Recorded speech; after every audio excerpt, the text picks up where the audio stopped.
So I posted a video a couple days ago talking about the kind of budget-minded brand Tecno, the fact that they were apparently about to be unveiling their own Z Fold style folding phone called the Phantom V Fold. Now this morning we can actually go a couple steps further. We can confirm some information and we have a brand new leaked video of this hardware, a much better look than we had before. So first off, let's take a look at this. Tecno Phantom V Fold to be announced at Mobile World Congress 2023 on February the 28th. This comes directly from Tecno. This thing will be running the MediaTek Dimensity 9000 Plus. Now you may be thinking, oh man, I wish it was going to be the Snapdragon 8 Gen 2 or something like that.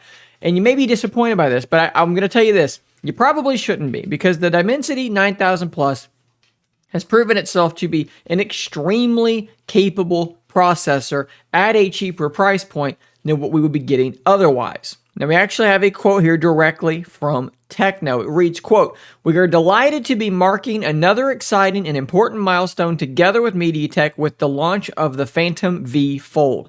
In developing the world's first left-right foldable smartphone to be equipped with MediaTek Dimensity 9000 Plus processor, left-right foldable is the terminology, by the way, that they are using for a Z Fold versus a Z Flip, right? So that's what they're talking about there, in case that was unclear.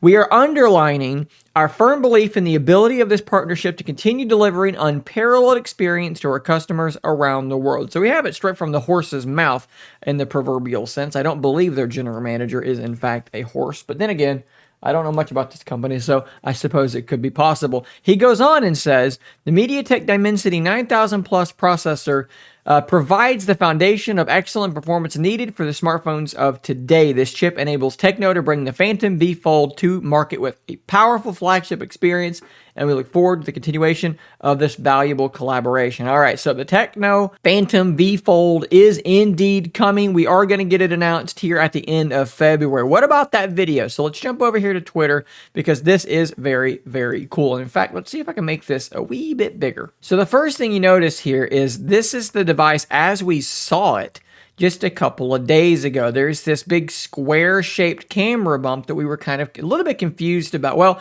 he pops the back off, and now we see that it is in fact a round camera bump, which, if I'm not mistaken, is actually more reminiscent of some of their more recent flagship devices. So that case was, again, there to obfuscate. It was there to blur what we were able to actually see about this device. Let's move forward, and you will see here that this thing is very, very thin, like impressively thin, guys, and it is folding absolutely flat, something that the current Z Fold devices do not do. Looks to be a stereo speaker up top as well, and you can see there, if we go back just a little bit, that there is a fairly decent looking cover display. This thing looks to be of a fairly normal aspect ratio, fairly normal dimensions, and yeah, you can definitely see there is looks like a speaker grill up there and perhaps a microphone or something up there as well. Let's see what else we have here. Better look here at that screen, which again looks to be pretty decent in my opinion. And you can see here that they're actually using the 3-button navigation instead of gestures. That's something that I think most of us would change very quickly, but you know, some of us do like the buttons. Hard to tell exactly what kind of bezels we're dealing with here because everything is black, but I will say it does look like it's going pretty close to edge on the cover display. Let's move forward as this individual does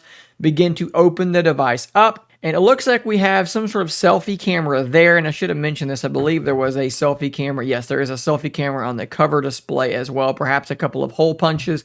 As we move forward, let's open this thing all the way up. And you'll notice that it is quite wide, right? This is a wider device than what we have with Samsung's devices. Absolutely, this is going to be a perhaps slightly shorter, maybe similar, but definitely a wider device. They begin to kind of fast forwarding through this section here, but you can see we're in our settings here. We have that nice dual pane setting layout. Jumping into the camera there, which they don't really demo much other than the fact that they show the viewfinder. We get a better look at that round camera bump here towards the end of the video, but again, we're not going to know much about that for a little bit longer, although we do believe that this is a triple camera setup. 1, 2, 3. Perhaps there's a depth sensor or something like that that's going to make it be more like a dual camera setup, but for now we're going to assume that it is triple camera. Now, if we go back to right here, you'll notice it seems like it took a quite large amount of effort to open this thing up. And when you're that thin and you're that difficult to open, this becomes a device that pretty much immediately needs to have a case on, because when you're trying to open this thing, how likely is it going to be that it's going to slip out of your hands or something like that? I know that the Z Fold has had similar complaints from people, so I believe probably going to be a similar affair here with this device. You can see here another speaker grill, USB-C on the bottom, obviously, so stereo sound is definitely good to see. Fast forwarding very, very quickly again for some reason. But yeah, that looks to be pretty much everything of note in this video. So we don't have a long time to go before we're going to get all the full details about this thing. But look, we've gotten a really close, good look at this thing already. And personally, I think from a hardware perspective, it looks quite good. You know, we're going to see what this camera array is, you know, the RAM, the storage, all of these sorts of things, what kind of storage it is, if it's, you know, faster and newer storage or not. And then we're going to know the price and then the regions that it is launching in. Now, Tecno, best we can tell, is launching this thing globally, but that probably does not mean the United States, although it does mean, you know, not just China. So it might be easier to import this thing based on that. And if it's exceptionally inexpensive, which it very well might be when compared to the Z Fold, it might still be cheaper to import this thing than it is to buy a Z Fold or any other folding device. It's still going to be very interesting to watch, even for those of us that aren't in the regions it may launch in. So guys, subscribe, because as more stuff comes out, I will be covering this device further. It looks very interesting to me, so you're not going to want to miss out on that. I also want to encourage you to take a look at my channel partner, Mint Mobile, to save lots and lots of money on your cell phone bill. I've been using them for well over a year now, and I've saved a ton of money. Link in the description down below to help support the channel and help save you some money, like I said. Guys, I will see you on the next one. And until next time, stay nerdy, my friends.